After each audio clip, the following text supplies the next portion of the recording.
Hi, my name is Lincoln, and this is my final presentation. I chose to do positive and negative feedback loops. Feedback loop is defined as change to a system that triggers a certain result.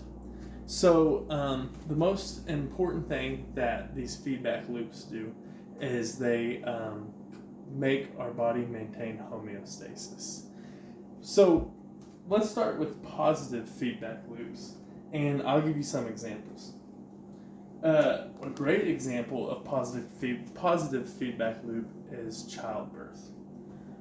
So whenever a woman goes into labor, as pressure of the child is put down on your cervix, contractions begin.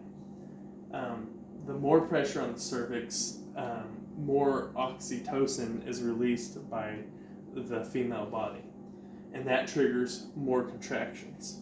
Well, where the feedback loop comes into play is it loops from more contractions, and that causes oxytocin to be released, and then more contractions occur, which cause more oxytocin to be released, and that happens all the way up until the baby is born. That is the first example of positive feedback loops. Another really great example that everybody can understand is the positive feedback loop from when you get cut. So when you get cut, when you receive a wound, your tissue releases chemicals. Those chemicals then signal platelets in your blood, signal platelet activation. Those platelets release chemicals that then create a feedback loop that loops all the way back to that signal platelet activation, which then releases more chemicals, which circles around and releases signal platelet activation. This happens over and over again until that wound is clotted because the blood has clotted. So let's talk a little bit about the opposite side of that, the negative feedback loops.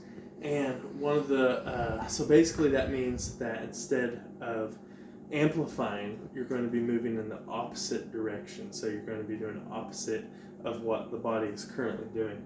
And a great one to talk about, and I kind of set this up as if you were going in a circle, and talk about if you were to get a temperature. If your temperature increases, say you're running or you've gotten sick and your body is trying to lower your body temperature back down. That temperature increases. Your body then begins to sweat, and you also have vasodilation. As that sweat that your body produces is cooled off by the environment around it, and then you also have convection occurs along with the vasodilation. That causes your temperature internally to begin to drop. Now, on the flip side of your temperature increasing and your body trying to get it lower, being a negative feedback loop because it's moving in the opposite direction of your body if your temperature increasing, is whenever you reach the point that your temperature drops. So your temperature is going to drop, and then I'm sure everybody has experienced goosebumps. You get goosebumps and vasoconstriction of the veins. So basically your body is trying to shut out any type of heat loss.